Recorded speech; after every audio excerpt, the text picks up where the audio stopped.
So why don't we finish this stuff up? Like I was saying, you can turn this stuff in Thursday if you like.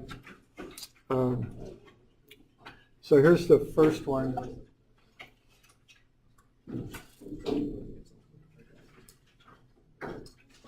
So these last four are momentum problems, so 261, 2, 3, and 4.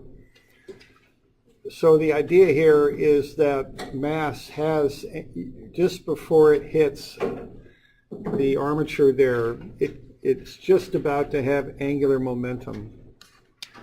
And the angular momentum is right there. What you need to do is anticipate that it's going to hit the armature and stick to the armature, and that everything will start to rotate. And so as a result of that, you take what's given, which is linear momentum, 3 kilograms times 2 meters per second, and then you add this moment arm to it. All right. Then what you have is a moment, a frictional moment. And what that does is resist the rotation of the armature. And so that is angular impulse, which is moment times time. And then you know it stops. And when it stops, there's no momentum, so it zeroes out. So you can solve for the time then. So, you got any questions on that one? Doing all right? All right, so that's the first of the bunch there. There's 3 others. So 262 is next.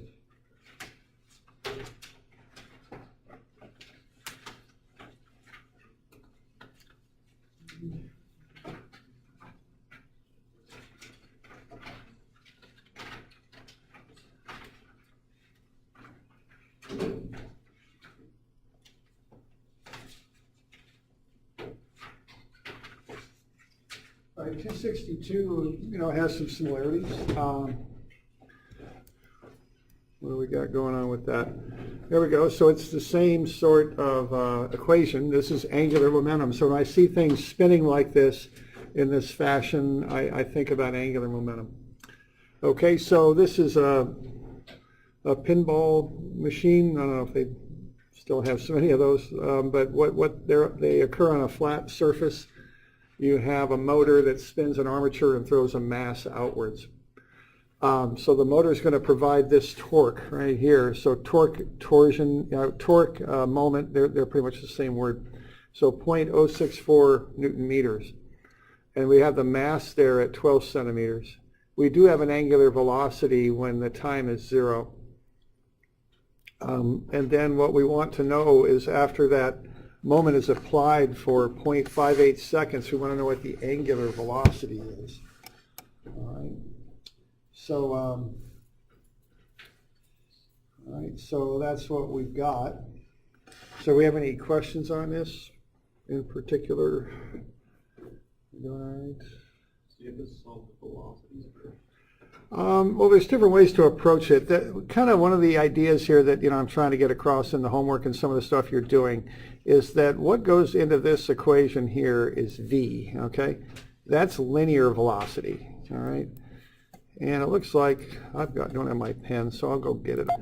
Okay, so what's going on with this is we've got v. Now that's velocity, straight velocity, and that would be in meters per second, feet per second, whatever. Then we've also got theta dot. That's angular velocity.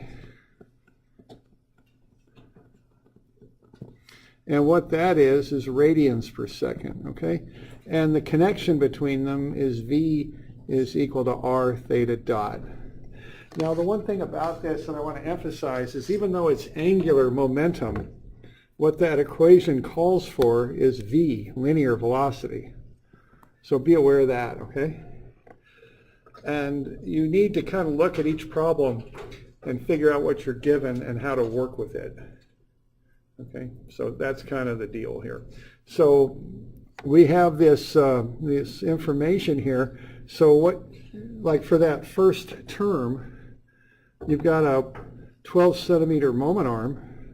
Well, you want to stay in standard units on this. The reason being that you're mixing dmv, a distance, a mass, and a distance per unit time with a mt, which is a Newton meter second, okay? So you got to be careful on this. Don't, stay in standard units is how you want to do this stuff. So there's the initial distance. You've got the mass, 210 grams, but again, we want to use kilograms, so that'd be 0.210 kilograms. And then what you've got is the angular velocity, 1.18. Well, you got to put the moment arm in there, the radius for that.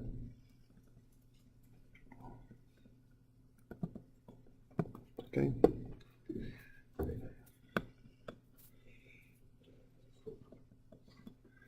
Something like that. That's your starting term. Okay, so what you got there is you've got D, you've got M, and then you've got V, which I have written out in the terms of R theta dot. Okay?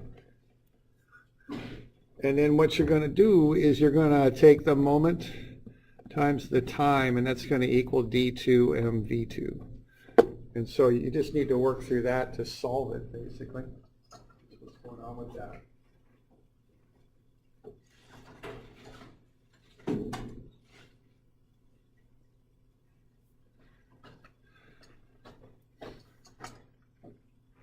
So we got any questions on that?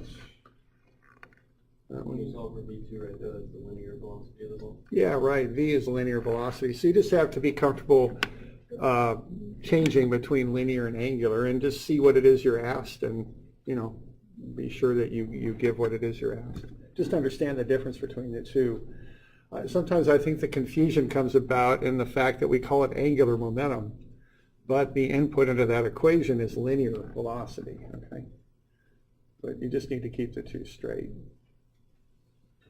Right? So the big M in that is the moment. Yeah, right. There's a big M and a small m. The uppercase M is moment. That goes in that integral, the MDT. The lowercase m stands for mass, and it's unfortunate, it's just one of those things. So just got to keep them straight. Okay. It's a positive moment. Yeah, this one is positive because it's in the direction of motion. Now, on the previous problem, it was negative moment because it was friction. It resists the moment. So the sign has meaning, whether it's making the system move faster or slower, I guess, might be how I think about the sign on these things. Okay. All right. Yeah, a question there.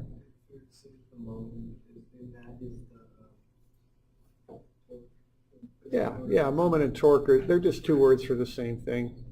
They're used in different situations sometimes. Sometimes when you talk about what comes out of a motor, you talk about torque, but it's just moment is what it is, Newton meters or whatever.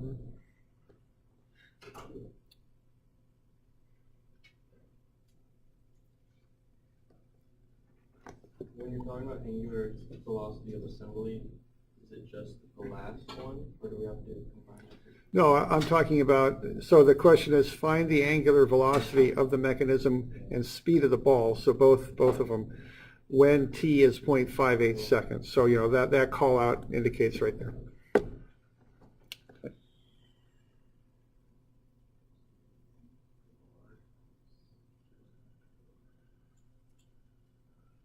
Other questions?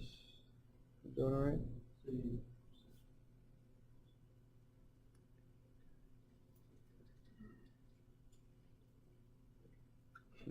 We're good.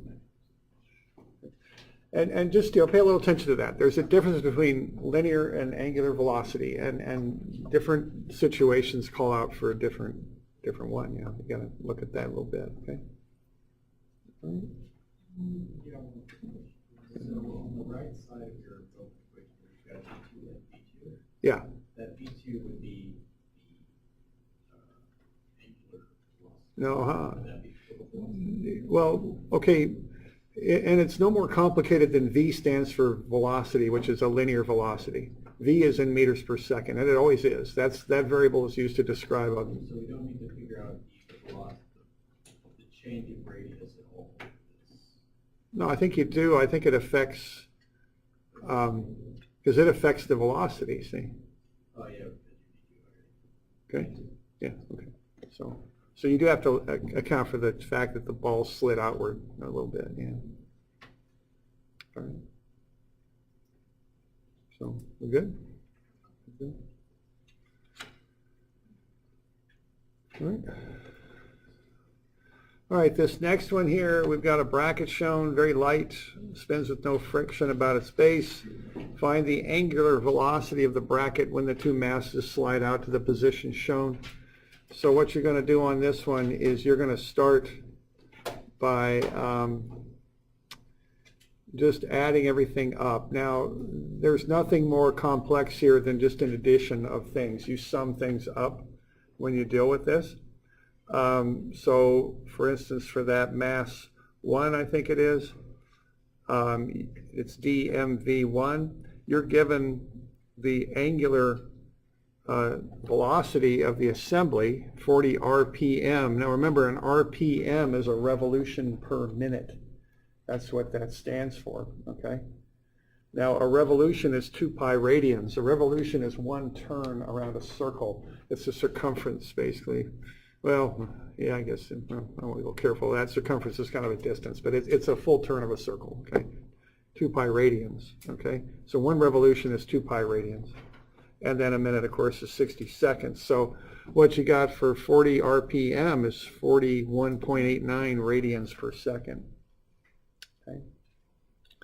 And these formulas, any of these kind of just standard dynamics type formulas, their inputs are in radians per second. If you're going to put RPM into an equation for angular velocity, you need to have some sort of conversion factor in there to account for it, okay? I've seen like mechanical handbooks that have RPM inputs, but they always have a little conversion factor in there embedded in the equation to account for that. If you're just putting a number in just in a simple equation like dmv or something like that, it goes in as radians per second. You know, you're going to take the radian per second times the distance there and get v. All right.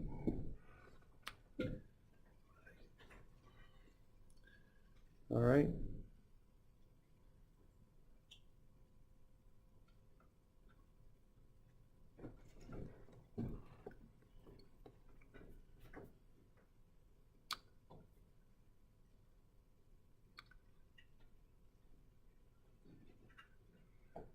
All right, so what we got going on there, we've got the distance, we got the mass, we've got the distance again, because that serves as a r, or a radius, to the angular velocity. So r, so what I got again here is I've got d, and then I've got the mass, lowercase m, and then I've got v equals r theta dot. Now, the d and the r are the same thing, as it turns out here, okay? Even though they've got different letters, they're both the same distance. They're both the 0.15 meters. Okay. And then you're going to add in a term for the other mass, and then that's going to equal the condition at the end there. And what the condition at the end is has an unknown angular speed. So 0.32 meters, which is the distance, mass of 0.9. 0.32, which is r times theta dot. Okay, so you need to fill in the terms for mass 2 is what you need to do, and you can work through that, and you can get the 1.31 radians per second, which is 12.5 RPM. All right.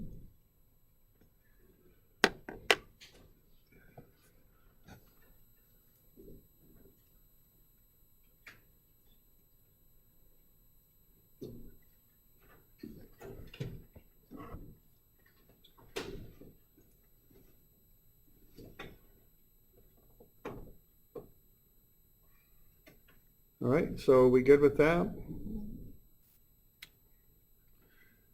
So you kind of see some common themes in those first 3 problems, okay? The fact that you've got the difference between v and theta dot.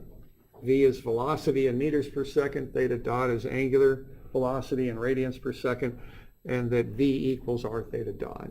R is the distance from the point you're rotating about to the object you're looking at. Okay. All right. All right. Now the last one here is one of those combination problems, which this seems to come up with momentum a fair amount.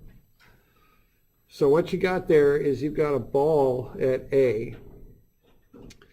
And what you're going to want to do is you're going to want to find the velocity of the ball just before and just after it hits the wall. Okay? And you use potential energy to get that figured out. So in the initial position there, the ball is 4.2 meters up in the air. So what we're going to do is we're going to go PE1 plus spring energy 1 plus kinetic energy 1 plus the change in work is PE2 plus spring energy 2 plus kinetic energy 2. Now what's going to happen, the ball starts from rest and there's no springs and it's swinging, and the only force associated with it is the force of the rope on the ball that pulls it inward, which is always normal to the velocity. So no springs, they're gone. No kinetic because it starts at rest, and then that rope force, the force of the cable on the ball, does not do any work. So all we got for initial energy is the potential energy. And we're going to relate that then to the kinetic energy and back into what the velocity is just before it hits the wall. Okay. So that's how that will go. And again, this kind of involves understanding that this, with changing elevations and things like that, that's work energy. That's the most efficient way to solve that. It really, if you attempted to do it any other way, it's going to be difficult to do. So I do want you to be able to recognize a method and apply it, the proper method to solve a problem efficiently. Okay. So what we got there is the velocity just before it hits the wall is 9.08. You could do a similar analysis on the other side because you know how high it swings too, I think. And the velocity just after it hits the wall is 5.6 meters per second. So you can do a similar analysis on the back side. So you get 9.08 and 5.60.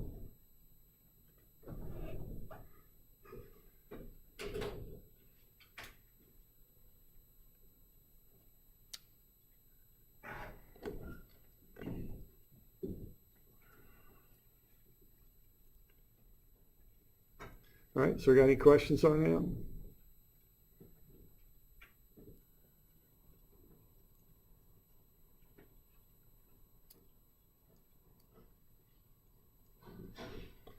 So that's step one there, is get those velocities. Now step two is to look at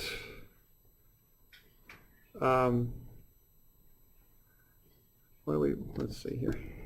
We want to know the force exerted on the wall, right? So you just do a little bit of angular momentum there to get that figured out. See, because what you know is the moment is the force times the moment arm.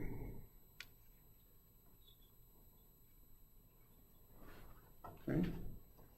So if you know the velocity just before it hits the wall and the velocity just after, you can find the angular momentum on either side. And then you know that the MDT is a force times a moment arm, which is 5.3 times the time. Okay. So based on that, you can find the force.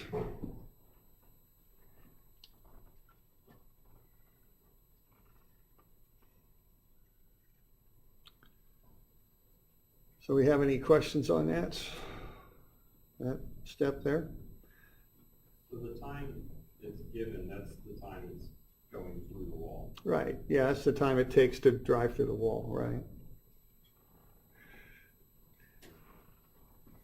And this is kind of like an angular version of a collision problem. See, if you remember that one where you had the two disks that hit each other, you started by doing a work energy analysis to see where the things ended up. And I think you actually worked your way back and got the velocity just after the collision. And then you did the momentum analysis for the collision. This is very similar. You do a work energy analysis to find the velocity of the ball just before and after it hits the wall, and then you do an angular momentum analysis through the wall, basically. Okay.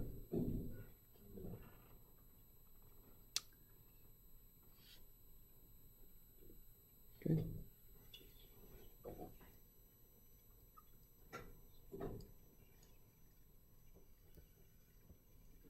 All right, so that's the deal with that, and we're just combining a couple different methods, work energy and then momentum.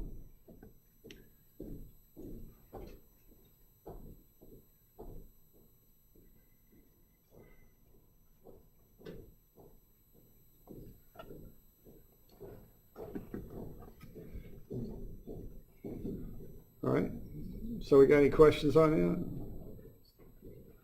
Okay.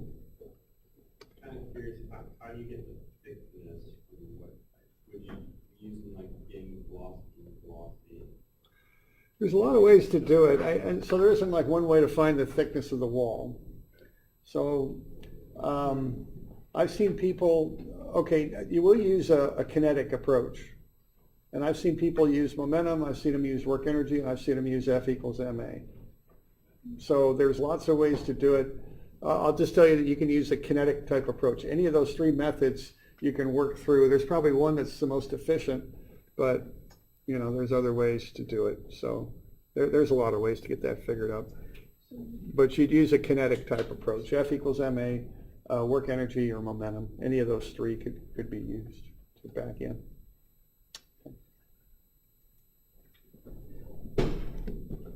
All right. Any questions on that? Yes.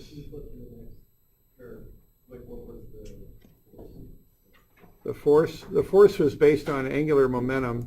I think I've got it there, right? Or no? Oh, I'm sorry. There we go. I didn't realize I'd flipped off that thing. There we go.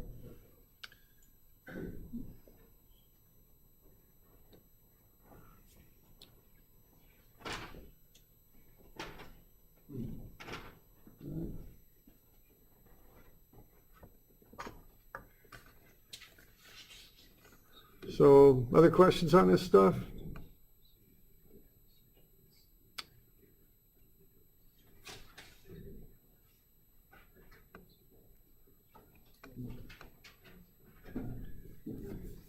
All right.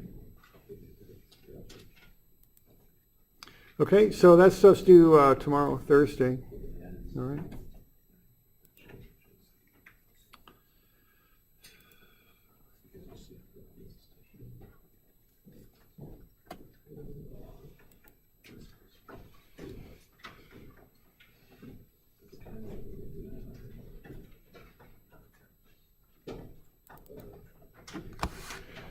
All right, so that covers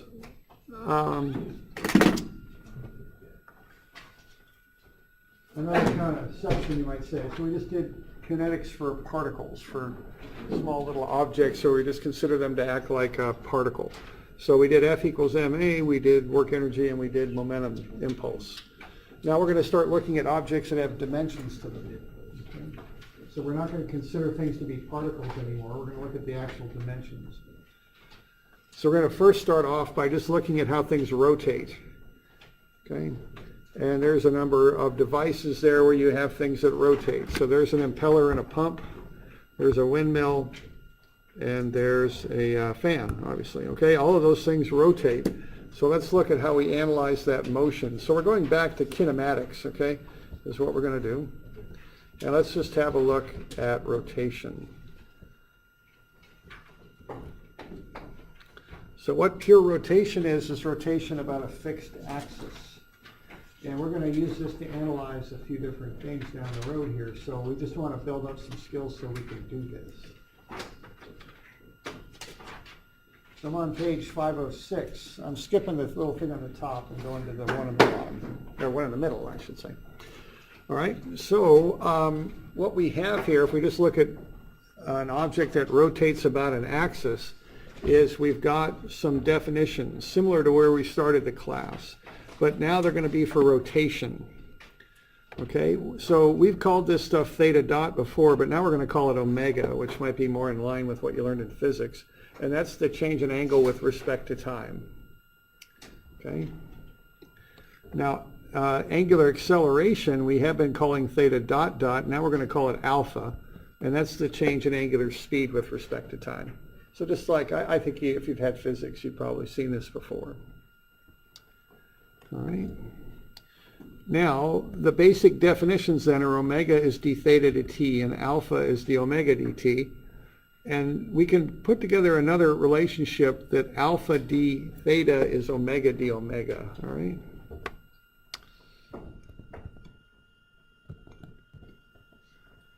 Let's look at some linear analogs. Omega equals d theta dt, that is analogous to dv is equal to ds dt.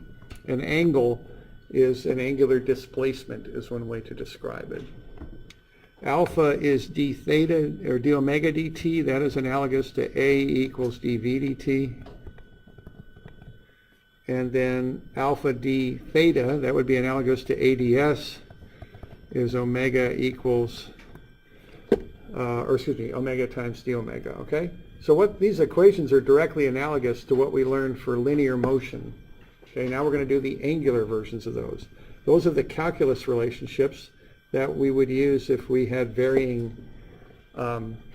if we had angular acceleration that varies. We'll have to use those relationships there. Now, if we have constant angular acceleration, we have the equations there below, which are for constant angular acceleration. And again, we've got linear analogs, right? V equals V0 plus AT. Well, that's analogous to omega equals omega 0 plus alpha CT. Theta would be S, that would be S0. Omega 0t would be V0t. 1/2 alpha C would be A sub C t squared. Omega squared is V squared. It's V0 squared plus 2 AC, and then S minus S0. Okay? So these equations have linear analogs. Okay?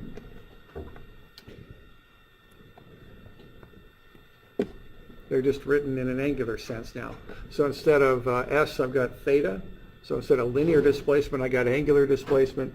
Instead of angular speed omega, I've got linear speed v, and instead of angular acceleration alpha, I've got linear acceleration a. Okay.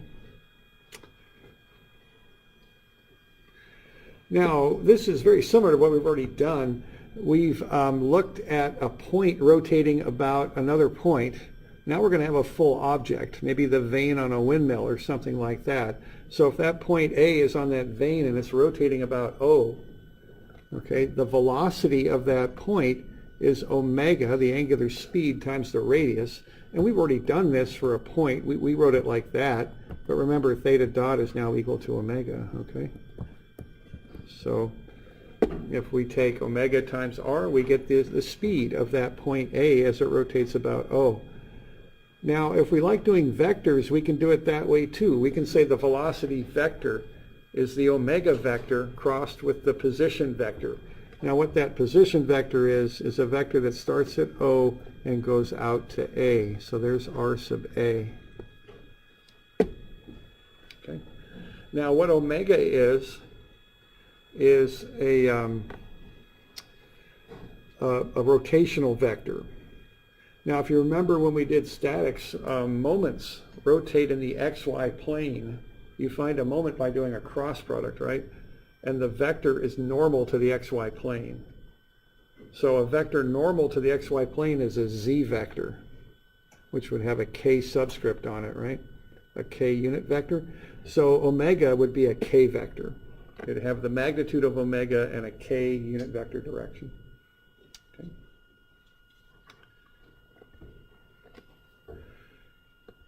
And similar to what we did before, you know, we've got our RA here. Actually, it runs right up the middle here. I mean, that's what it does, RA. Again, similar stuff to what we've done before. RA then, if we want to find the acceleration of point A about point O, the tangential is alpha times r, and that's from O to A. And the normal is omega squared times r. Okay. So we can calculate these algebraically, like so, or we could find them using vector operations. The tangential acceleration is the alpha vector, which again would be a k vector crossed with the r, the position vector from O to A. The normal vector is not a cross, it's just a negative omega squared times r. Okay.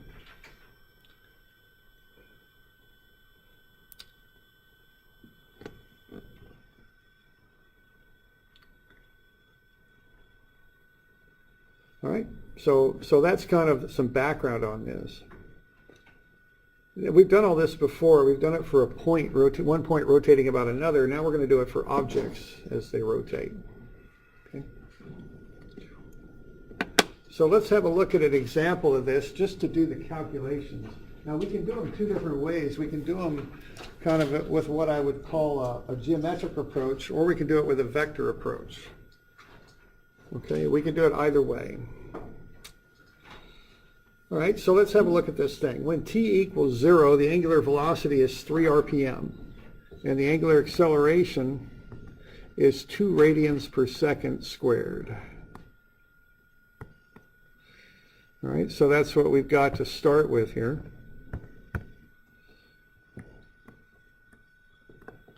And that would be constant.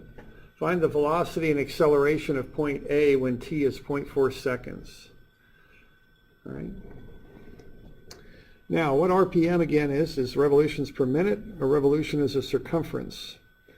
RPM cannot be used in the kinematic formulas. We've got to use radians per second instead. So we take that 3 RPM, convert the revolution to 2 pi radians, and 1 minute 60 seconds will get the angular speed in radians per second. Okay. So that's 0.3142 radians per second.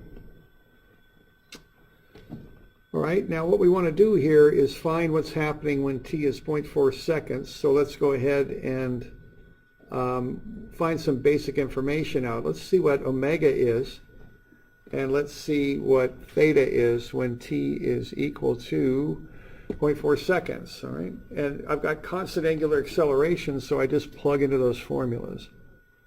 So omega is 0.3142 radians per second. That's omega 0. Plus the angular acceleration, 2 radians per second squared, times 0.4 seconds. And that's 1.114 radians per second. So that's the angular speed when the time is 0.4 seconds. Now where that thing is at when the time is 0.4 seconds is I consider where it starts. It's starting straight up. So theta A, you might say, well, theta is equal to pi over 2 there. That's where we're starting at 90 degrees. But I put radium input into these formulas, so it's pi over 2 plus omega 0 times the 0.4 seconds plus 1/2 times alpha, which is 2 times the 0.4 seconds squared. And we run on through that and we get 1.857 radians.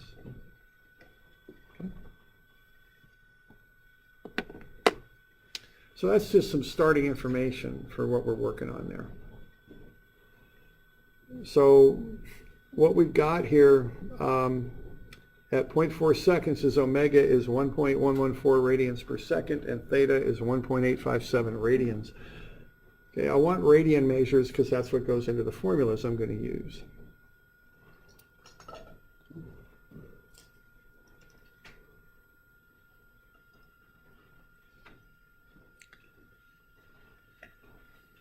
All right, now I'm going to do both methods here, so I'm kind of getting some background information for the both of them, okay? So the next thing I want to do is I want to convert that radians back to degrees so I can do some trig with it. My calculator is set up in degree mode, so that's why I want to do that. So I'll take that 1.857 radians and convert it into degrees. Okay. So I got 180 degrees in pi radians, so that works out to be 106.4 degrees. So in 0.4 seconds time, that thing has rotated just a little bit. It's not at 90 degrees anymore, it's 106.4. And if I know that, I can find a position vector from the center of that disk out to that point that I'm tracking as it works its way around the perimeter. So it'll be 0.6 times cosine 106.4, that'll be the I, and 0.6 sine 106.4 will be the J. So there's a position vector that starts at the center of this disk and goes out to where that point is now as it's rotating. Okay.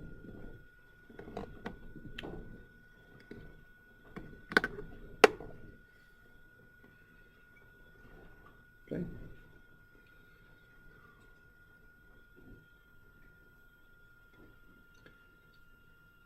So we're doing all right with that?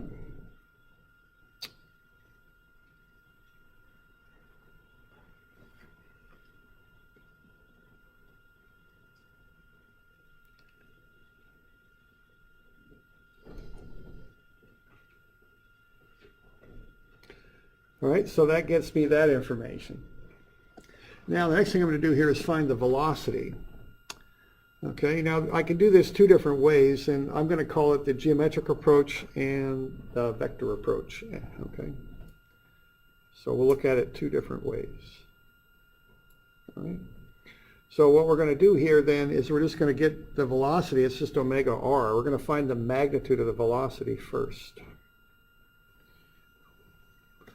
So it's 1.114 radians per second times that distance, which is the radius of the disk, and that's 0.6 meters. So the velocity of the thing is 0.6684 meters per second. That's the velocity of that point on the outside of the disk.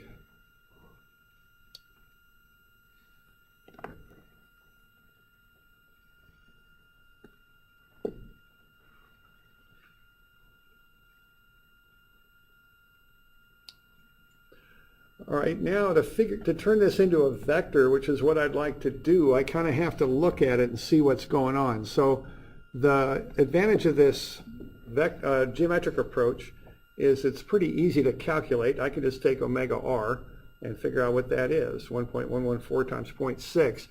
Now the part that you have to be able to do here, though, so it might be a little more challenging, is visualizing it. Now what's going on here is that I want to turn that velocity into a vector is what I want to do. It's going down like so. Okay. Now the reason I know that is because the velocity will be perpendicular to the radius. So if the radius is up left at 106.4 degrees like that, the velocity is perpendicular, so it's going down left.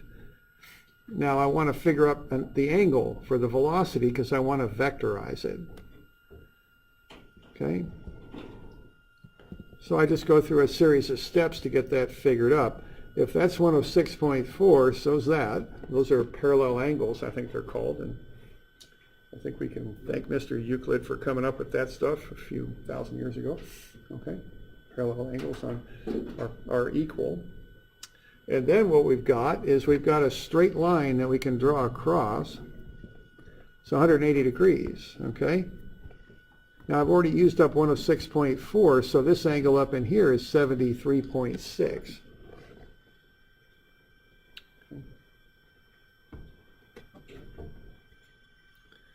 Then I've got this extension of the radius and the velocity. Well, they make a right angle, so I can take 90 minus 73.6 and I'll get 16.4. So what I've just done there is prove that that velocity is going down left at 16.4 with the horizontal.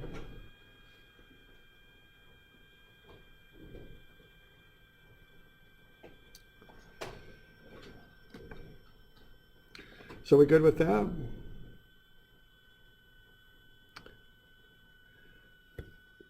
And then once I know that, I can do the trig. See, I got the magnitude, 0.6684. I know it's going to the left, so that's negative. And then I've got this thing going down left, and it's got a magnitude of 0.6684. So again, I'm just doing a little bit of trig here.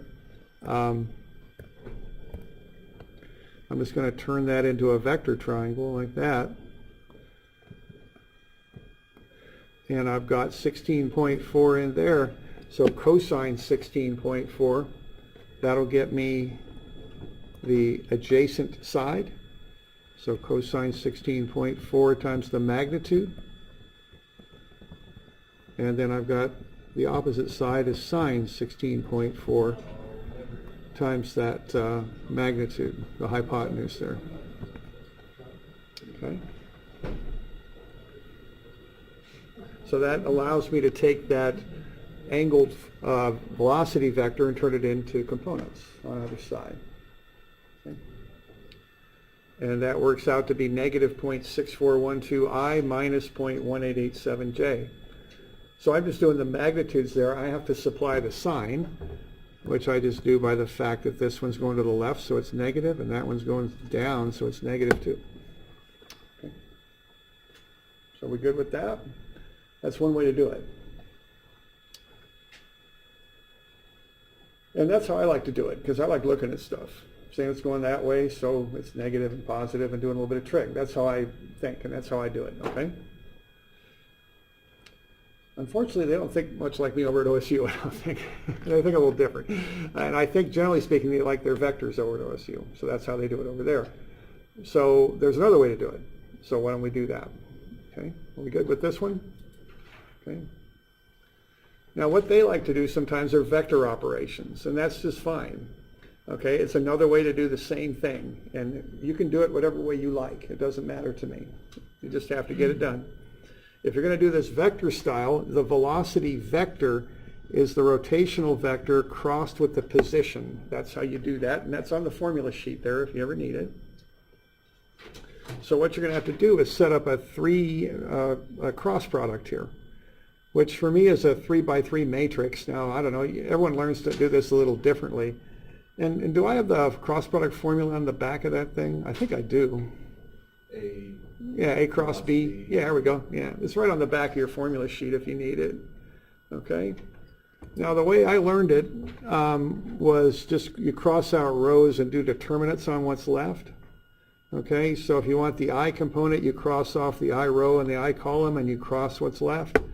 So that will get you 0 times 0 minus 1.114 times 0.5756, and that's the I component. And then if you want the J component, you cross off the J column in the top row and cross what's left. So that's 0 times 0 minus 1.114 times negative 0.1694. And that component is subtracted. The J component is subtracted there. That's the J. And then the K component is the last one. And that will be cross off the top row in the last column, cross what's left, which for these 2D problems is always 0. Okay? So 0 times 0.5756 is 0. 0 times negative 0.1694 is 0 also. All right? So if you do that, you get to the exact same answer we got up above. Okay, yes.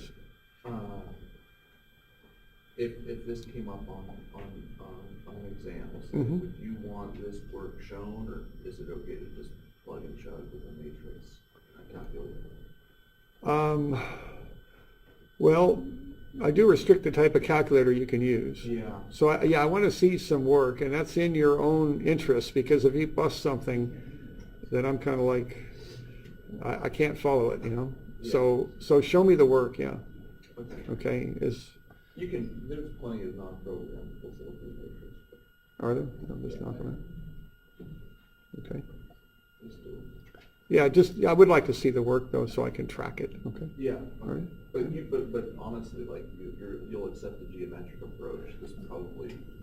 Yeah, I like this approach because I can see it. You see, I can't really see that. That's a bunch of numbers to me. Which is fine. I mean, you know, but this is how it's done over at OSU very commonly, and you know, it's fine. So I don't, you know, again, I don't care how you do it. The choice of method's up to you. Okay, and we'll do a few of these, and we'll go through the 2 different methods pretty consistently, just so you can see how to do it either way. And you just pick whatever the way you like to do it. Okay. Yeah, question. Can you explain why there's a K value if it's only 2-dimensional? The K value for which? For omega? Yeah. Okay, omega is a rotational vector. And and kind of where you really learn about vectors, at least in engineering, is in statics, right? Where you have a moment vector. And the definition of that is the moment vector is normal to the plane in which the moment occurs by the right-hand rule. You spin your fingers in the direction the moment your thumb points in the vector direction. Same thing here. It's the same rule. So you spin your fingers in the XY plane in the counterclockwise direction. Your thumb points in the positive Z. So that's why it's a K. Rotational vectors in 2D are always K vectors. Counterclockwise positive, clockwise negative. Okay. We okay with that? All right. Well, this will take a while. We'll do that back page next time, tomorrow.